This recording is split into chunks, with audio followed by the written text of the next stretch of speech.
Ladies and gentlemen, welcome back to another edition of Dark Power, where we talk about everything that happens on AEW Dark, Elevation, and NWA Powerrr.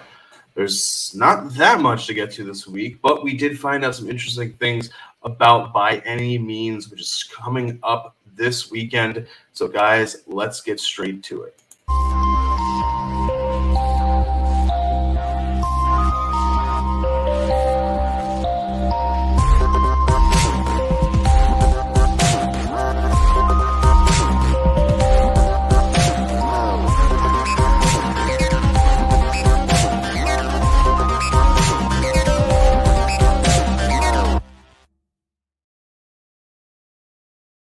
All right, guys, and once again, thanks to Kris for that awesome intro. I appreciate it every single time because that's the kind of quality, that's the kind of work that we are trying to put into True Heel Heat, and we appreciate all the support that you guys give us, and that's why we appreciate every single time you hit that like button, comment, share, subscribe if you've not already. And you can always now join our Patreon, where we are continuing to grow and have more exclusive content that you can't see anywhere else. That's the definition of exclusive. And for just $3 a month, that will get you access to all of that extra content that we are preparing for you guys. So let's get into it. There wasn't that much on Elevation that stood out to me. Once again, Elevation is kind of turning into what Dark used to be, and Dark, I guess, is kind of turning into what Elevation was supposed to be.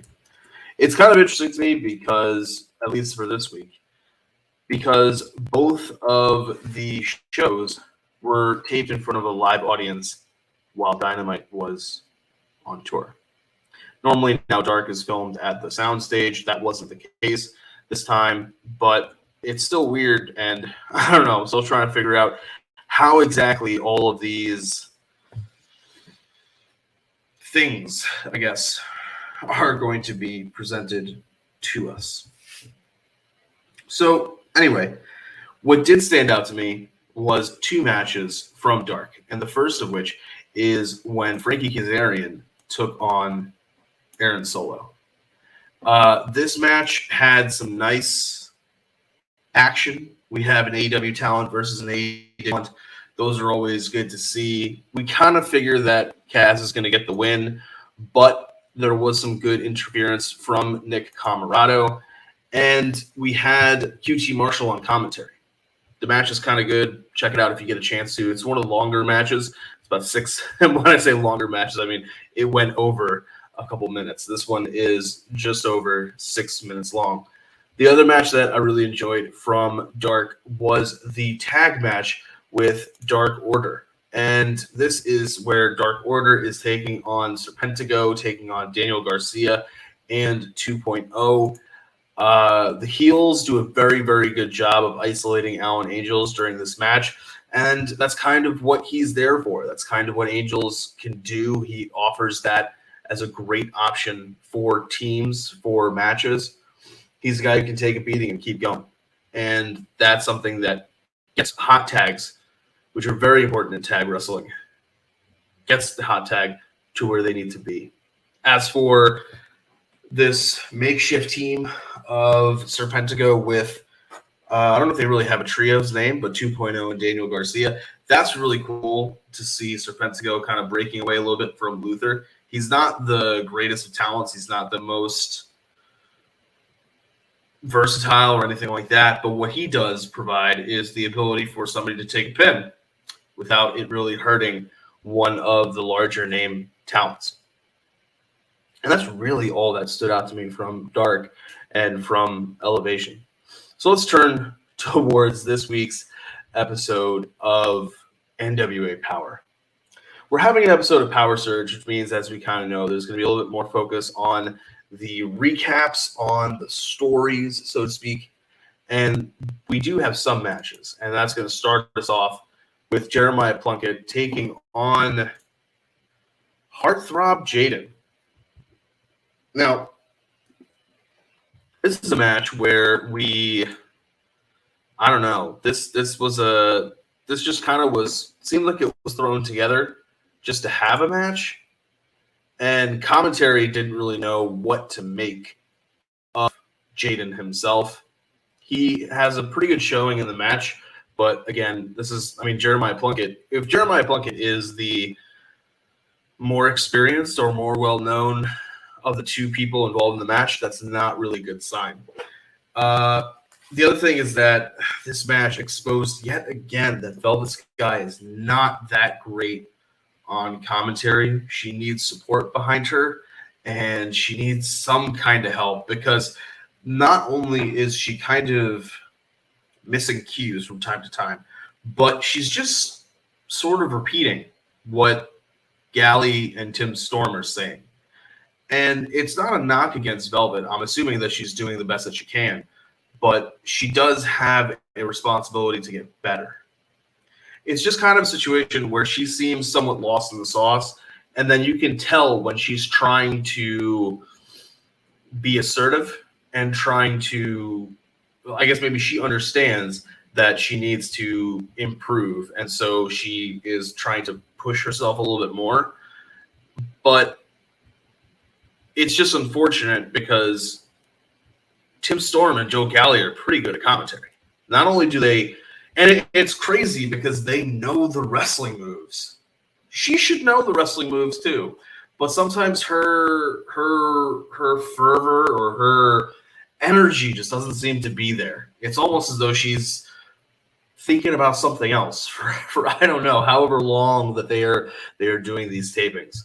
So hopefully she's going to be able to get better at that as time goes by.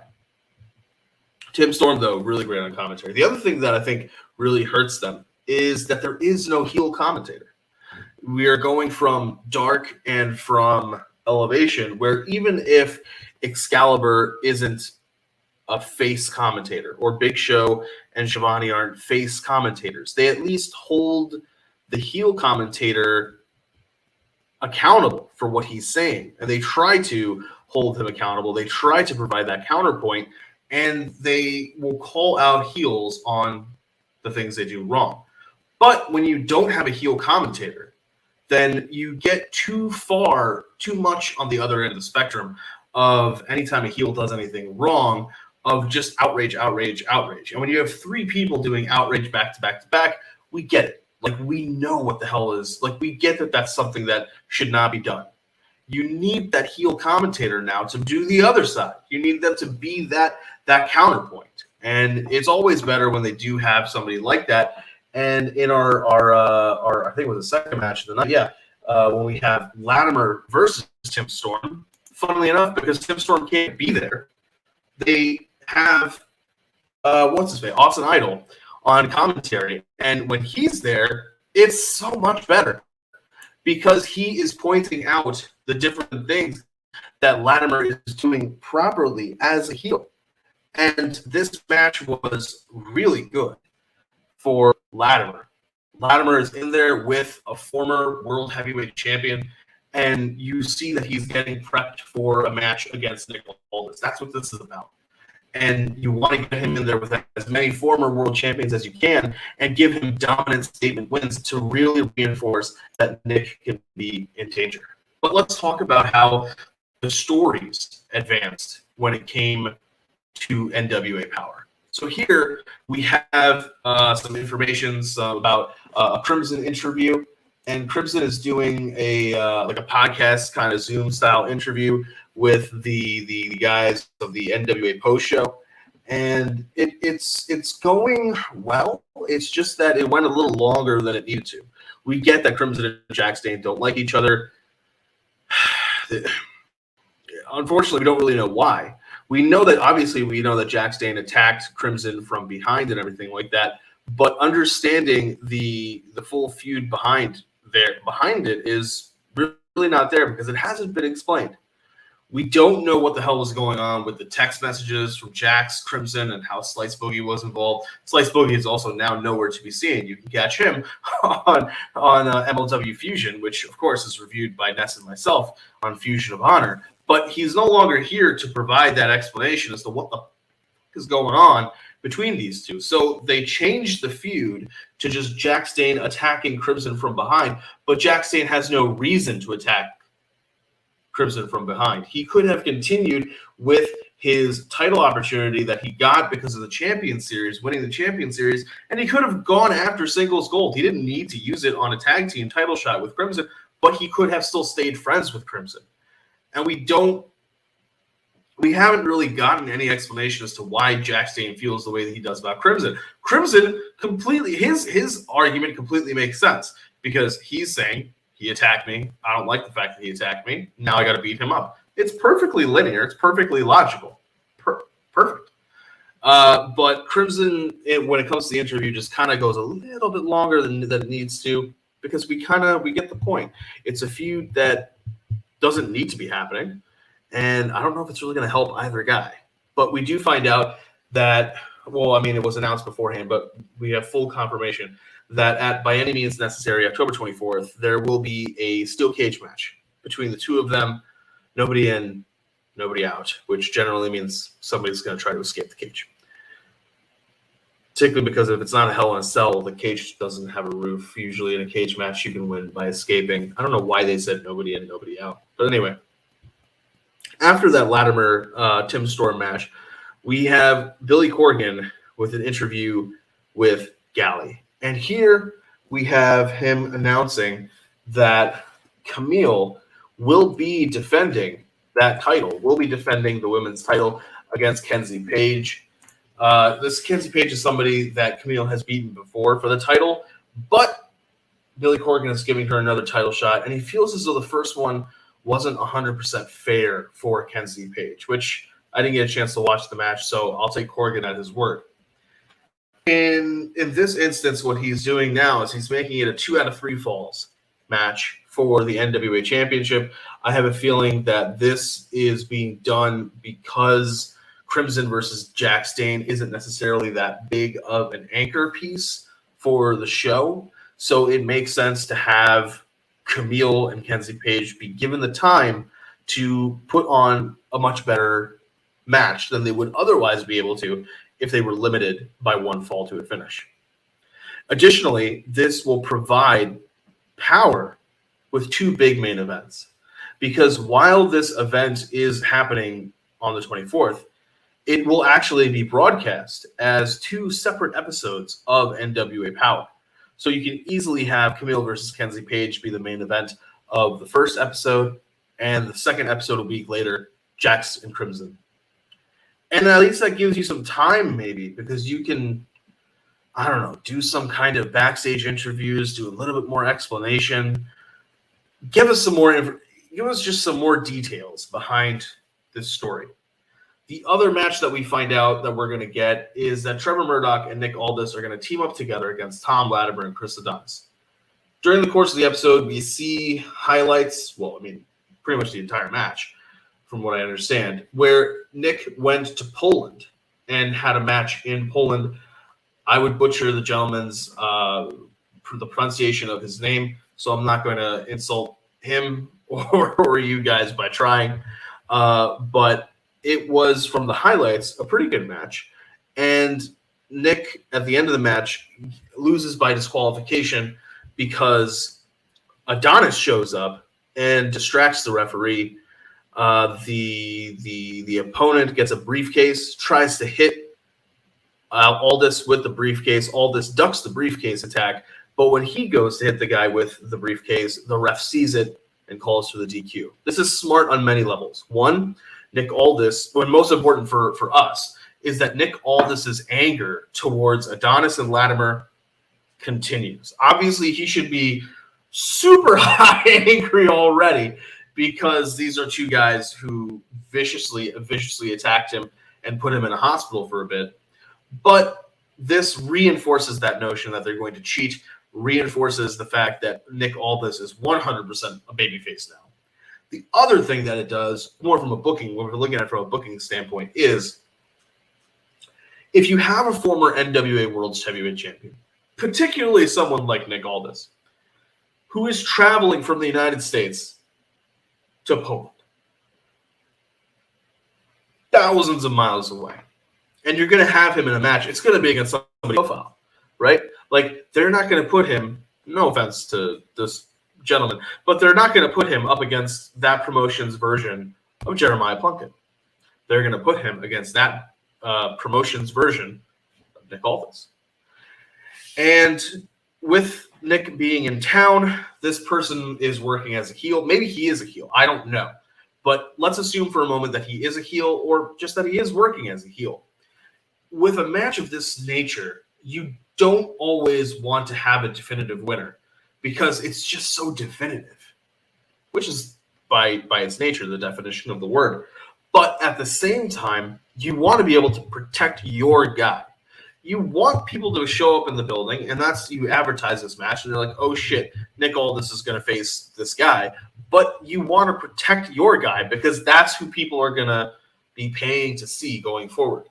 And you don't want them to think in any way that he's maybe a bum or a scrub or anything like that. So you want to have some kind of count-out finish, DQ finish. It's a general thing that we see happen, particularly in these territories and kind of indie sense of the word promotions. So it was smart to combine the two storyline needs, or the two needs. One's a storyline need, one's a booking need, and find a solution that protects or takes care of both angles. So I will say, smart decision there. I don't know. It's kind of weird. I don't know what exactly the match itself here with Trevor Murdoch and Nick Aldis teaming together to take on Latimer and Adonis. It seems a little weird because I've also seen something that Murdoch's going to defend against Pope. So we'll have to see how all of that shakes out.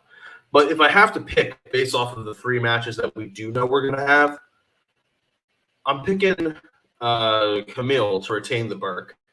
I'm picking Murdoch and Latimer. Sorry, I'm all over the place. Murdoch and Aldis to lose. So I'm picking Latimer and Adonis to preserve that Latimer versus Aldis singles match.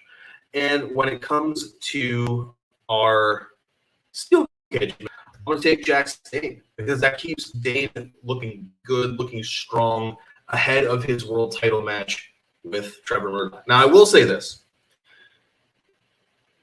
With Jack Dane losing, if he loses, it's not the end of the world. Because while he doesn't necessarily look strong, he always has that title shot in his back pocket. And in the off chance that he does beat Trevor Murdoch when he does shoot his shot with that win from the Champion Series, it would mean that Crimson has a logical and viable claim to being first in line for that title shot, for a title shot. So we'll see how all of this shakes out. And I'm actually kind of looking forward to seeing how these things shake out, because while I'm not that big of a fan of the Crimson and Jack Dane story, they're pretty good wrestlers. I've always liked Crimson. I liked him back when he was in TNA, and he was doing some good work. It was back when I was heavily watching TNA. It was Matt Morgan. I think it was Crimson and Matt Morgan who were a tag team, and they were really strong together. And then they broke up, and they had a good feud between the two of them. That was cool. And I mean, I don't know if it was I kind of stopped watching Impact or TNA Impact, or I don't remember exactly what happened. But I feel like Crimson, they didn't really use Crimson as much after that, and they really could have. But he has a great story behind him, a great background. Obviously, we're both veterans of the Army, so I appreciate that about him, and it adds something to the character that is really cool, and he's able to bring that up and use that in promos. So anyway, guys, we'll see how all of that shakes out. Until next time, I will take care of yourselves, take care of each other, and I'll catch you later. Peace.